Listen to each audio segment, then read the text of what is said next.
Recibí el correo electrónico de Sweaterfrog91 aproximadamente una semana después de enviarle un mensaje en el foro silvertitiscreens.net, sitio ahora abandonado.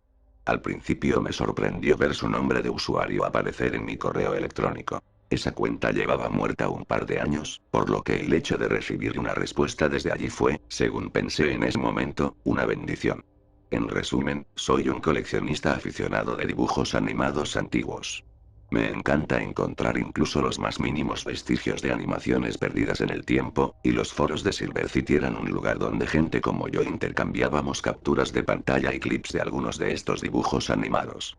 La imagen que me interesaba mostraba una colorida rana antropomórfica de pie en lo alto de una escalera en blanco y negro algo siniestra. Le envié un mensaje al usuario al respecto, ya que juro que había visto un fragmento de este dibujo animado en algún momento hace años, cuando era adolescente. Sin embargo, no tenía claro si se trataba de una corazonada fruto de un sueño febril. Me afirmó que encontró un DVD en un contenedor de Walmart en 2015, la caja del disco mostraba la portada de Ferngully, The Last Rainforest, pero la película que traía en cuestión no era la mencionada. El disco no tenía ninguna marca, salvo la de la empresa Digiview Entertainment, un distribuidor de DVD de producción barata que ya no existe. En aquel momento, yo no sabía lo popular que era coleccionar productos de Digiview, ya que su Frog91 no parecía querer dinero ni intercambiarlo por otros productos. En el correo electrónico, mencionaba que no lo había visto más de una vez después de comprarlo, porque daba una sensación extraña, como si no estuviera pensado para ser visto. Pero, sinceramente, la mayoría de estos dibujos animados antiguos son así, todos tienen un toque extraño y experimental. Solo interpreté su extraña declaración más tarde, después de ver yo mismo el dibujo animado y comprobar lo indescriptible que era. Así que su Frog91 terminó enviándome por correo la caja de Ferngully después de una discusión amistosa. Disfrútalo fue todo lo que dejó en la nota adhesiva que adjunto. Sentí cierta emoción, no todos los días eres espectador de algo que solo unos pocos vieron y que probablemente sea el recuerdo difuso de algunos que ni recuerdan su nombre ya. Aproveché el fin de semana para comprar palomitas y sentarme a disfrutarla. Cuando la descargué en mi PC, me di cuenta de que la película solo duraba unos 40 minutos, lo que me pareció lógico. Frog mencionó que la película terminaba de forma bastante abrupta, lo que tenía aquí era una grabación parcial o un producto inacabado. En cualquier caso, no me importó por las razones que ya he mencionado. Los siguientes 40 minutos resultaron ser una de las experiencias más surrealistas que he vivido como espectador, y eso que he visto de igual. Hay que tener en cuenta que no había créditos iniciales, ni atribución del editor o creador al principio. Solo un fotograma que mostraba el logotipo de Digiview durante unos 3 segundos y una sencilla tarjeta con el título en letra de globo con la inscripción, Inkwell. La historia gira en torno a un personaje de dibujos animados llamado Phineas Frog, estilizado como Frog. Su hogar estaba ambientado en un mundo de dibujos animados arquetípico, con un estilo similar al de Quien engañó a Roger Rabbit. Con una física extravagante y escenarios animados que impregnaban todas las facetas del entorno. Phineas recibe una carta por correo. Está pegajosa y cubierta de lo que parece ser tinta, y está escrita por su abuelo desde una ciudad llamada Inkwell.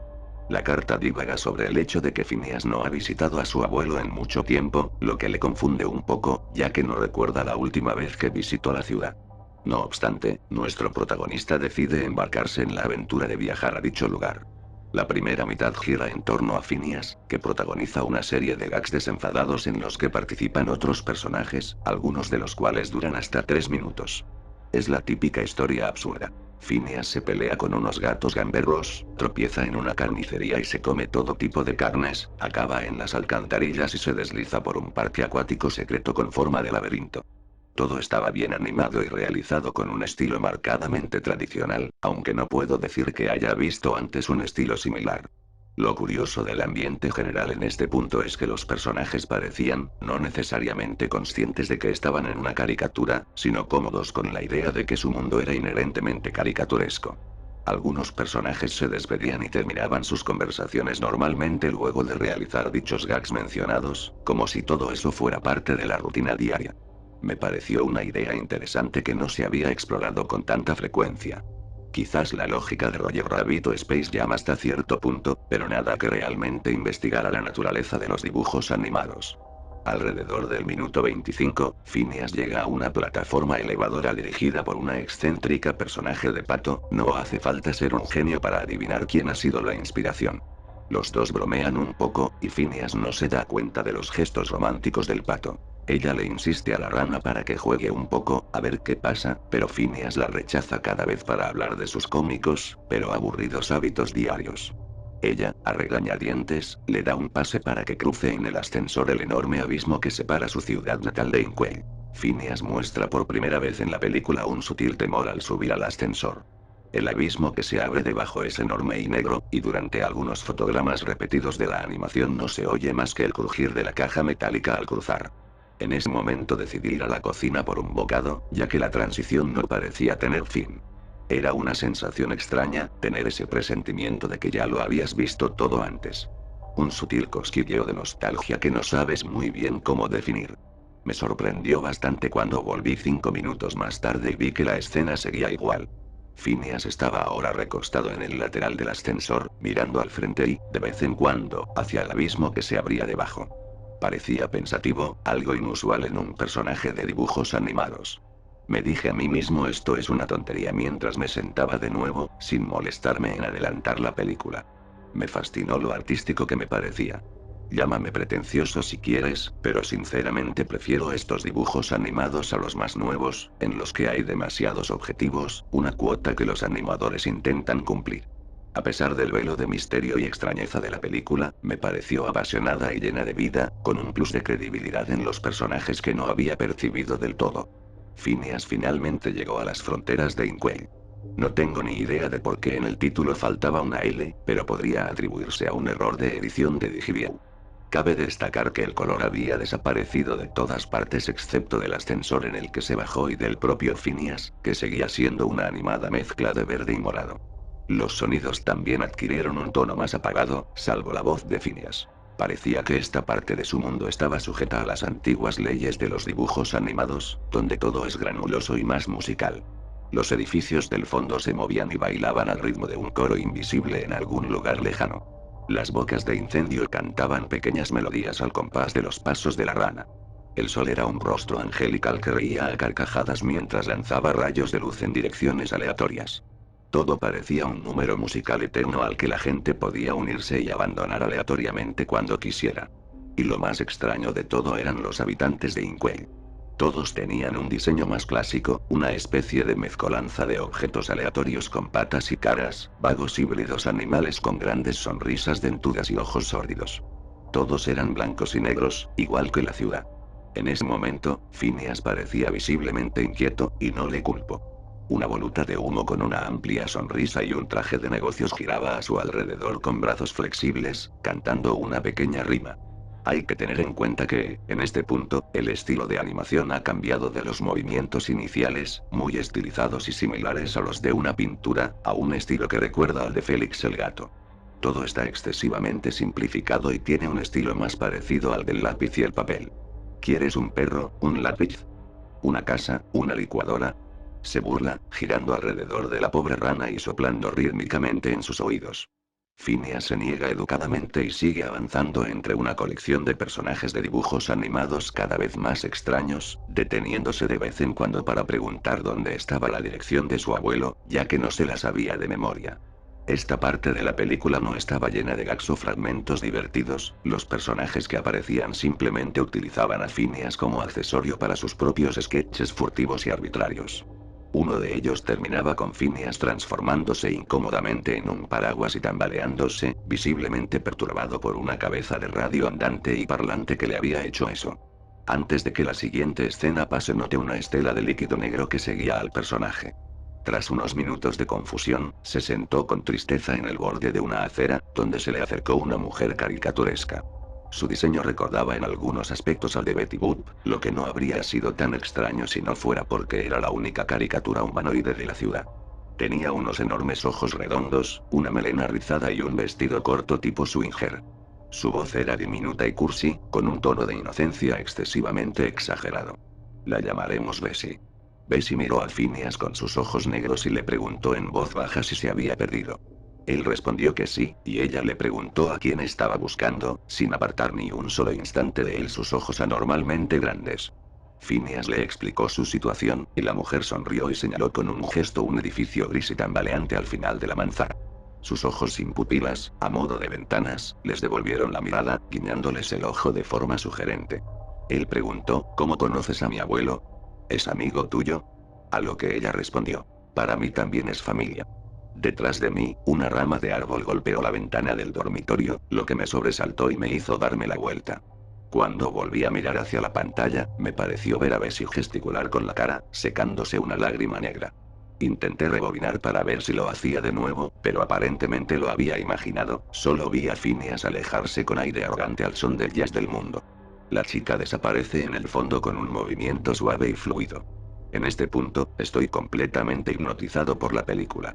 Solo han pasado unos 30 minutos, pero siento como si llevara horas y horas viéndola.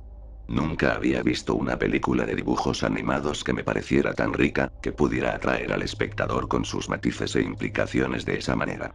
Sé que estoy divagando, pero espero que al final de este relato comprendan por qué tenía que saber qué pasaba al final. Eran las 11:44 p.m. en el mundo real.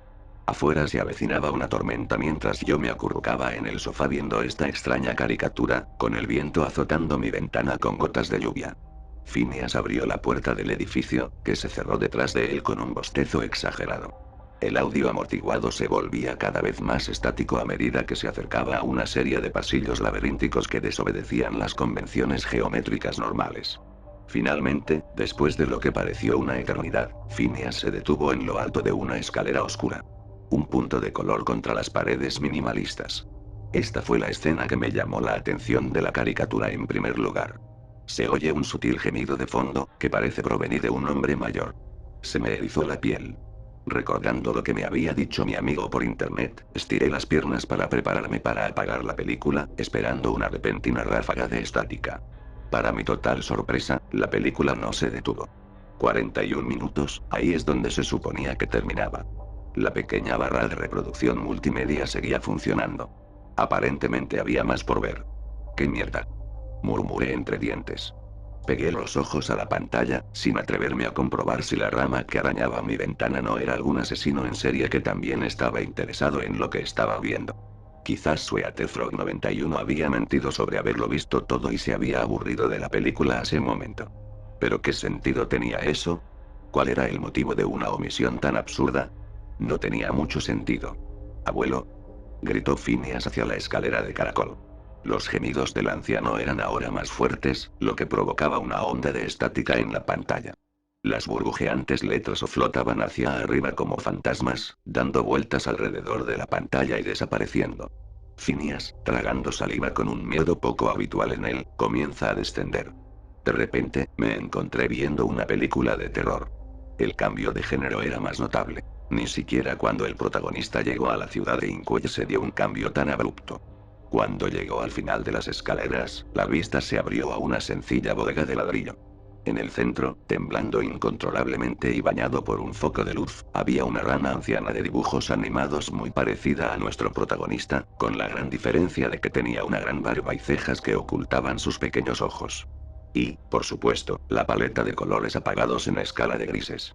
El abuelo de Phineas se dio la vuelta y dejó de gemir.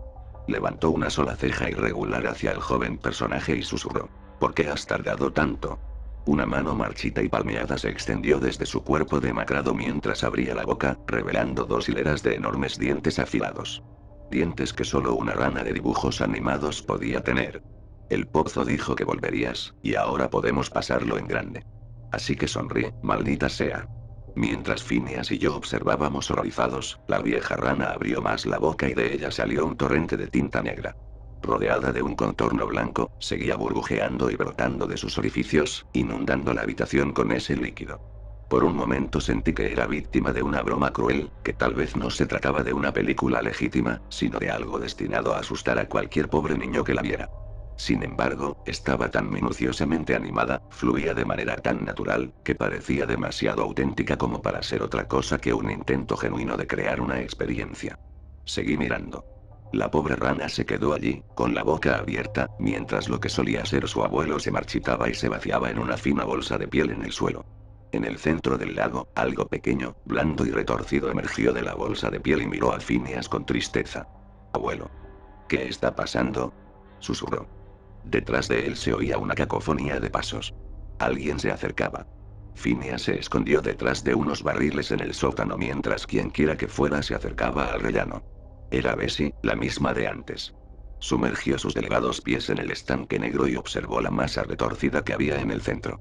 Sus ojos examinaron la escena con la misma naturalidad con la que alguien observa a la gente en el mercado por la tarde. Luego se posaron en Phineas, que seguía acurrucado detrás de los barriles. Todos mis hijos acaban volviendo a mí, comentó en voz baja con esa voz tan suave que tenía. Phineas se quedó hipnotizado, incapaz de articular palabra. Sentí una punzada de miedo y dolor por el pobre chico, una experiencia verdaderamente inquietante que nunca podré olvidar. ¿Cómo era posible sentir tales emociones por un ser ficticio? Sí, todo lo que hemos sido y seremos volverá a su lugar, dijo la mujer con voz suave. Es como una banda elástica. Puedes estirarla y retorcerla de muchas formas, tanto como quieras, pero siempre volverás. Aquí.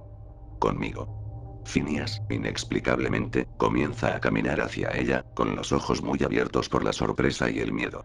Bessie sonríe, extendiendo los brazos como una madre amorosa, mientras su cuerpo comienza a partirse por la mitad, empezando por la cabeza. Con un nudo en el estómago, me lancé hacia adelante y apagué el ordenador. Entonces me di cuenta de que no había respirado adecuadamente durante las últimas escenas. Desde que apagué mi PC la noche anterior, tenía muchas preguntas rondando por mi cabeza. Mi sueño se vio plagado de visiones erráticas y aterradoras sobre Inkwell. Tenía la teoría de que mi fascinación por los dibujos animados oscuros no venía de la nada. Tenía que haber estado expuesto a obras similares a una edad temprana. Así que me tomé el día siguiente libre y decidí ir a la casa de mi padre a visitarlo. La investigación en línea no era lo que me interesaba. Lo admito, después de ver el contenido de esa película sentí un miedo sutil e irracional. Tenía pensamientos intrusivos en los que lo veía vomitando ese tinte negro de sus cuencas oculares vacías, con los dientes alineados en la zona donde antes estaban sus párpados. Me sacudí esa imagen y llamé a su puerta, con las nubes aún rociando una ligera llovizna desde la noche anterior. Papá abrió la puerta, con su aspecto habitual, aunque con el rostro un poco arrugado por todos los años que llevaba fumando. Hijo. ¿Cuánto tiempo? ¿Cómo te va? Me dijo con una sonrisa, abrazándome. A pesar de que él tenía más de 60 años y yo solo 20, me sentía un poco más seguro en sus brazos. Como un niño. Bien, papá. Estaba por el barrio y pensé en pasarme por aquí para charlar un rato. Entramos y empezamos a ponernos al día. Intenté que la conversación fluyera con la mayor naturalidad posible, pero, al empezar a oscurecer, supe que no podría evitar el tema. Podéis imaginar lo ridículo que me sentía siendo un adulto que molestaba a sus padres con una pesadilla infantil. Sin embargo, aún había cosas que necesitaba descubrir. Le pregunté a mi padre si alguna vez vi dibujos animados raros y antiguos cuando era más joven. Al oír esto, dejó de sonreír y de charlar, y su rostro se contorsionó al recordar poco a poco. Por un momento pensé que diría que no lo recordaba, pero la vida tiene una forma curiosa de sacar a relucir cosas cuando menos te lo esperas. Sí, sí, en realidad. Recuerdo que cuando teníamos un viejo reproductor, lo enchufábamos y te dejábamos volverte loco con tu colección de dibujos animados. Solías ver muchos, por ejemplo Looney Tunes, ¿te acuerdas? Sí, lo recuerdo más o menos. ¿No tenía yo unos 13 o 14 años por entonces? Respondí. Mi padre me corrigió, no, en realidad.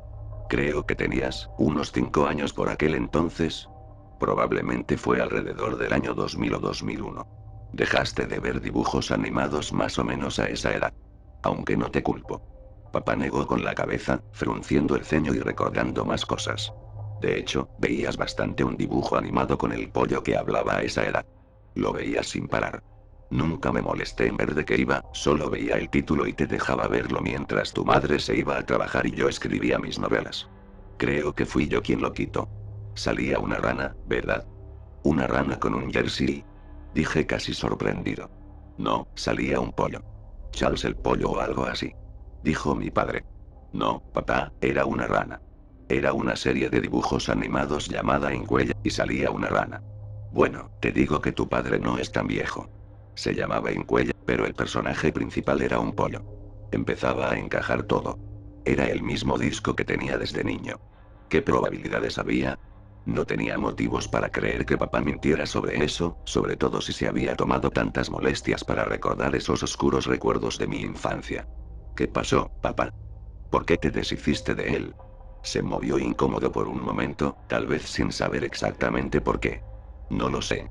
Había algo desagradable en esa caricatura. Nada malo a simple vista, pero simplemente desagradable, ¿sabes? Como padre joven, pensaba que los niños no debían obsesionarse con algo así. Creo que la tiré a escondidas, la metí en otra caja de películas cuando no miraba si la llevé a una tienda de segunda mano o algo así. Me di cuenta de que cada vez que la veías, parecía más larga. Me estás tomando el pelo. Dije. Mi padre responde, no, señor. El disco debía de estar roto o algo así, porque algunos días, cuando lo veías, se convertía en estática después de 6 o 7 minutos. Y luego, más tarde, lo ponías y la película tenía unos 5 minutos más para ver. Muy raro. ¿Alguna vez has visto algo así? No. Sí, yo tampoco. Pero ese programa te llamaba mucho la atención. Sinceramente, a veces te quedabas mirando fijamente a algunos de los personajes. Creo que algunas noches te provocaba pesadillas, pero no parecías recordarlas cuando te despertabas, ni nos hablabas de ellas. Pero estabas obsesionado con ello. Fue entonces cuando supe que era hora de deshacerme de tal cosa. Decidí volver a enviar un correo electrónico a Sweaterfrog91 con la intención de hacerle confesar. Sí sabía que la duración de la película aumentaba cada vez que lo reproducía, y la tuvo en su poder durante varios años antes de enviármela. Eso, junto con su esotérico razonamiento para no verla más de una vez, me dio motivos para creer que estaban mintiendo por omisión. Para Sweaterfrog91 @gmail @gmail.com Asunto. Es hora de confesar lo de Inkwell. Hola. Sé que viste el resto de la película. Es imposible que no sintieras curiosidad en absoluto durante los 4 años que la tuviste. Solo quiero saber qué viste y por qué decidiste ocultármelo. Yo tenía el disco cuando era niño y lo vi una y otra vez durante mucho tiempo antes de que lo tiráramos. Así que suéltalo. K. Enviado el 15 de abril de 2019 a las 9:35 am. Para @gmail.com de sueatefrog91 Asunto. Respuesta, Inkwell. Mira, de verdad que no era mi intención engañarte, es solo que no sabía de qué otra forma abordarte el tema. La verdad es que vi esa película unas 3 veces antes de devanarme los sesos pensando qué hacer. Publicarla en Silver City me pareció la única opción lógica. No esperaba que a nadie le importara lo suficiente como para ponerse en contacto conmigo al respecto, y pensé que, si lo hacían, sería algo que ignorarían y tirarían a la basura después de aburrirse. Piensa en lo loco que es todo esto. Un dibujo animado en DVD, escrito y animado por Dios sabe quién, distribuido por una empresa que ya no existe, y que ha pasado de mano en mano hasta que finalmente se ha vuelto a perder, y luego lo ha encontrado el tipo que lo tenía originalmente. Suena como el argumento de una historia cutre de internet, ¿verdad? Bueno, te juro que ni siquiera sabía que eras tú. Parecías entusiasmado con probarlo, pensé que tal vez te gustaría. Ahora me siento como un idiota. No lo sé. Es bastante perturbador imaginar cuántos niños más habrán visto esas escenas antes de que yo lo viera. ¿Cuántas veces hay que verlo? ¿Unas 5 o 6, para entender toda la historia? La transición de una animación realmente hermosa a un paisaje infernal en blanco y negro es tan lenta que casi ni te das cuenta hasta que es demasiado tarde. Cada vez que terminaba, me sentía mal, como si hubiera dejado entrar algo en mi casa por haberme permitido verlo. Hoy en día, sigo sin saber por qué lo hice. Disculpa si te afectó tanto. Obviamente, llegaste a un punto sin retorno, así que no espero que des marcha atrás. Pero he incluido una captura de pantalla recortada de la escena final con el personaje principal de mi versión, la última vez era un gato, y esa chica extraña al final. Te prometo que es la escena final antes de que todo se reinicie y tengas que volver a verlo para poder ver más. Haz lo que quieras con el disco, con mi correo electrónico, con cualquier cosa. Solo quiero darte la oportunidad de cerrar este asunto, porque sé con certeza que nunca vamos a descubrir qué diablos le pasa a ese disco. Un cordial saludo, un amigo. Enviado el 15 de abril de 2019 1:02 pm. Me he estado rebanando los sesos tratando de encontrar alguna explicación racional a lo sucedido. Pero mi mente sigue volviendo a la última imagen que recibí en mi buzón de correo electrónico.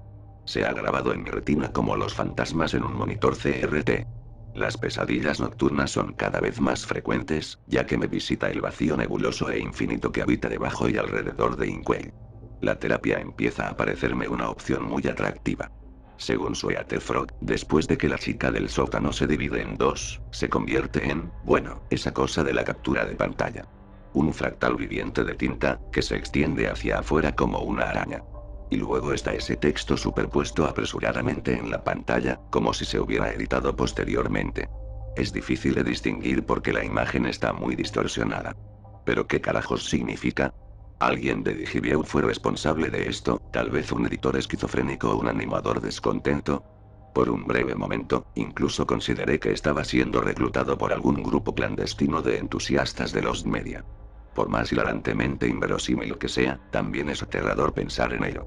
Pero tal y como está todo configurado, sigo volviendo a la idea que tenía al principio sobre este mundo de dibujos animados que parece orgánico, que respira como un ser vivo. El hecho de que los personajes principales cambien cada vez que la película se reproduce, como si se tratara de un ciclo. La verdad espeluznante y horrible de Inkwell, ocultada bajo la apariencia de una caricatura para niños. El personaje al estilo Betty Boop, que es lo último que se ve antes de que la película termine realmente. Las escenas finales de la película quedaron encerradas en mi mente infantil, esperando salir de la caja cerrada del subconsciente cuando menos lo esperaba. He vuelto a hacer algunas capturas de pantalla de algunas escenas, algunas para investigación personal y otras para la posteridad. Pero no creo que vuelva a ver la caricatura completa. Ver a Phineas allí de pie, con una gota de tinta cayendo de sus ojos mientras una viñeta se cierra alrededor del fractal que se aproxima. Y, por lo que sé, nadie me creerá. Solo estoy escribiendo esto como recordatorio de que esto me sucedió a mí, y muy probablemente a muchas otras personas que simplemente no pueden o no quieren recordar. Para todos los demás, esto no es más que otra historia para contar alrededor de una fogata. Para mí, es un trauma infantil, enterrado y reempaquetado para ser visto.